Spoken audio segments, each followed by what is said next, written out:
Le conseil, c'est continuer l'excellence, surtout utiliser à fond la technologie, encore plus et encore mieux que les autres, et se cultiver soi-même. Si nous nous cultivons nous-mêmes, le cabinet ne cessera jamais de briller. Bienvenue à On the Legal Side, le podcast qui décrypte les enjeux juridiques des entreprises. Je m'appelle Philippe Durand, je suis avocat associé chez Auguste de Bouzy. C'est ici, au cœur du cabinet, que je tends le micro aux experts qui le composent pour avoir leur regard sur des problématiques déterminantes pour les organisations et les dirigeants qui nous accompagnent au quotidien. Bonne écoute! Un entrepreneur, c'est quelqu'un qui saute d'une falaise et construit un avion en descendant, nous explique Reid Hoffman, cofondateur de LinkedIn. Et voici une autre histoire de cofondateur, c'est celle en 1995 de Gilles Auguste et Olivier de Bouzy qui se lancent dans le vide, ou plutôt dans une aventure ambitieuse, celle de créer un cabinet d'avocats d'affaires qui ne ressemble à aucun autre. 30 ans plus tard, Auguste de Bouzy est devenu l'un des acteurs majeurs de la place de Paris. Une histoire d'entrepreneuriat, d'innovation et surtout de femmes et d'hommes qui ont construit une culture unique. Alors, comment naît une telle aventure? Quels paris ont été gagnés et parfois peut-être perdus tout au long de ce chemin? Et comment garder 30 ans après l'énergie du départ? Ce sont les questions que j'ai voulu poser à mon invité d'aujourd'hui, mon associé Gilles Auguste, cofondateur et senior partner du cabinet. Bonjour Gilles. Bonjour Philippe. Gilles, qu'est-ce qui vous a poussé, tous les deux, Olivier et toi, à créer Auguste de Bouzy il y a maintenant 30 ans, plutôt que de poursuivre votre carrière, j'allais dire peut-être de manière un peu plan-plan, dans une structure déjà existante? Parce que nous avions l'ambition de fonder une organisation originale. Tout simplement. Tout simplement. Et pourquoi vous tous les deux? Parce que nous avions constaté au cours des années précédentes, environ 4 ans, au cours desquels nous avions travaillé ensemble, que nos différences nous permettaient d'être beaucoup plus forts et beaucoup plus efficaces dans le service que nous rendions à nos clients.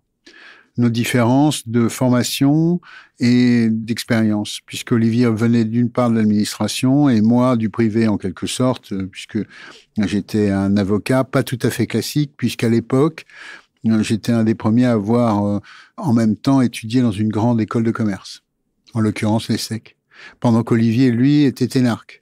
Et c'est cette différence entre nos formations et nos expériences, puisqu'il avait encore d'autres expériences. Un mélange subtil des différences, en fait. Et alors, quelle anecdote, selon toi, illustre le mieux l'esprit du cabinet à ses débuts et comment cela pouvait se manifester dans votre relation avec les clients? C'est difficile de trouver comme ça une anecdote. Mais disons que ce qui était intéressant, c'est que tout était à construire. Vous partiez de zéro. On partait d'absolument zéro.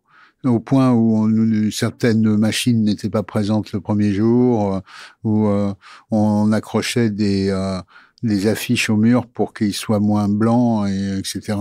Oui, on imagine bien le contexte. Et alors, un chemin pareil, ce sont aussi des obstacles. Et quels sont les obstacles que vous avez rencontrés dans les toutes premières années? Et comment vous les avez tous les deux, Olivier et toi, surmontés? En réalité, c'est peut-être l'effet du temps qui passe, mais nous n'avons pas vraiment rencontré l'obstacle. La stratégie était claire, on l'a déroulée. Le seul obstacle, c'était la quantité de temps qui nous manquait éventuellement parce que on n'en avait pas assez. Il n'y avait que 24 heures par jour. C'est ça. C'est le seul problème, c'était les 24 heures par jour. Et aussi, tu parlais d'anecdotes. À un moment donné, la capacité d'être physiquement dans 2 endroits à la fois au même moment. Ouais. Ça a été difficile. Ça m'est arrivé une fois. Le don d'ubiquité. Ah oui, ça m'est arrivé une fois. J'avais 2 réunions, une au 3e et une au 4e, qui étaient les deux. Sans Teams. Non, mais physiquement. Ouais. Et donc, j'essayais de tenir les 2 réunions en même temps. Je peux vous dire, c'est un exercice qui est en réalité impossible. J'ai pu le constater ce jour-là. Je m'en suis quand même tiré sans trop de dommages, mais c'était très, très compliqué. Très compliqué.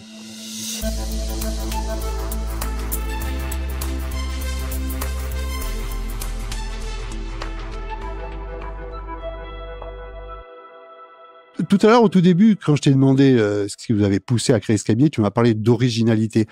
Est-ce que tu peux préciser ce point? Qu'est-ce que vous vouliez faire différemment des cabinets traditionnels d'affaires de l'époque? Ce qu'on voulait faire différemment, c'était cette idée de rassembler le maximum d'expériences diversifiées au sein du cabinet, sans aucun a priori. Du moment que quelqu'un pouvait à un moment donné devenir avocat ou prétendre l'être, donc être un juriste et donner des conseils juridiques, globalement, nous, on était prêts à accueillir n'importe quelle personne qui était compatible en intelligence et en tolérance, je dirais. Et donc, ce modèle était un modèle original à notre avis. Je pense qu'il y a eu des erreurs, mais tu vas peut-être me contredire. Si c'est le cas, quelle a été votre plus grande erreur? Et si oui, quel enseignement vous en avez tiré?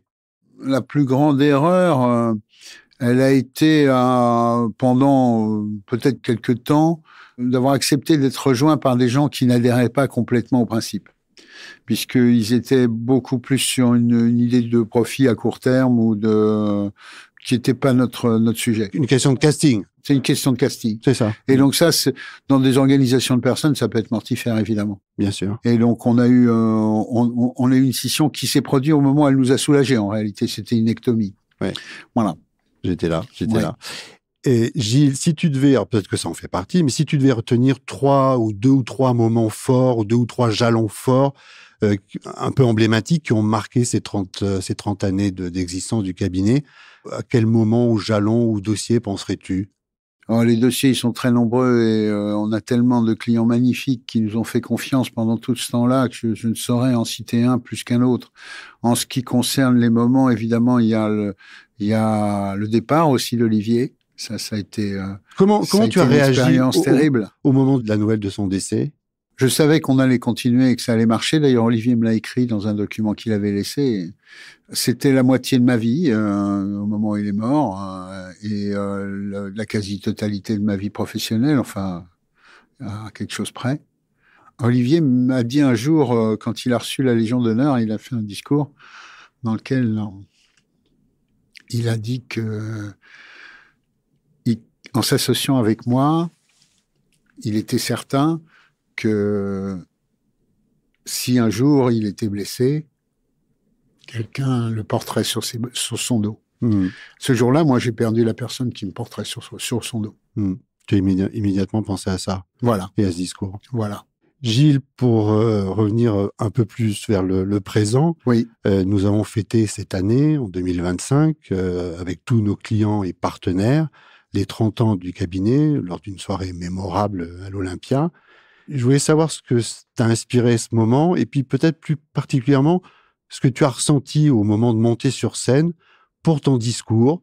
Alors, peut-être pour la première, peut-être dernière fois de ta vie, je sais pas, peut-être que tu vas changer de carrière et te faire chanteur de rock ou humoriste, je sais pas, mais peut-être pour la première et dernière fois de ta vie, au moment où tu montes sur la scène de l'Olympia, 2500 personnes à tes pieds, notre managing partner, Mahasti Razavi, à tes côtés. Qu'est-ce que tu ressens dans ce moment? Qu'est-ce qui te traverse l'esprit et le cœur? Écoute, une immense fierté, un immense merci à tout le monde, sans lesquels rien ne serait arrivé, et ça, j'en suis énormément conscient. Et puis aussi, beaucoup de joie et d'ambition pour les 30 ans qui viennent, parce qu'il nous reste beaucoup de choses à faire. Nous avons réussi à communiquer au public que notre cabinet était une ressource indispensable et un temple de l'intelligence. Il faut continuer, il faut faire encore plus dans ce domaine. Il faut enseigner plus, il faut être plus rigoureux encore dans les raisonnements, et il faut aller chercher les gens les plus divers et les plus intelligents pour conseiller les meilleures entreprises. Donc c'est une stratégie qui reste la même, mais qui va aller encore plus loin. Et je pense que nous avons encore un développement très important dans un marché global de l'avocature qui est en pleine évolution, puisqu'on constate maintenant une accélération des concentrations dans les cabinets d'avocats. J'avais envie de te demander, pour conclure, un conseil que tu donnerais, mais aux équipes du cabinet, aux collaborateurs, à tes associés peut-être, je sais pas, pour les 30 prochaines années. Quel serait ce conseil? Le conseil, c'est continuer l'excellence, surtout utiliser à fond la technologie, encore plus et encore mieux que les autres, et se cultiver soi-même. Si nous cultivons nous-mêmes, le cabinet ne cessera jamais de briller. Merci beaucoup Gilles d'avoir partagé avec nous aujourd'hui ta vision d'entrepreneur, je devrais même dire d'avocat entrepreneur, qui a su, avec son confrère et ami, il y a 30 ans, créer un cabinet d'avocats d'affaires dont les traits caractéristiques demeurent l'audace, l'innovation et une culture unique de l'entreprise. Gageons que ces valeurs sauront sceller le même succès à notre cabinet pour les 30 prochaines années.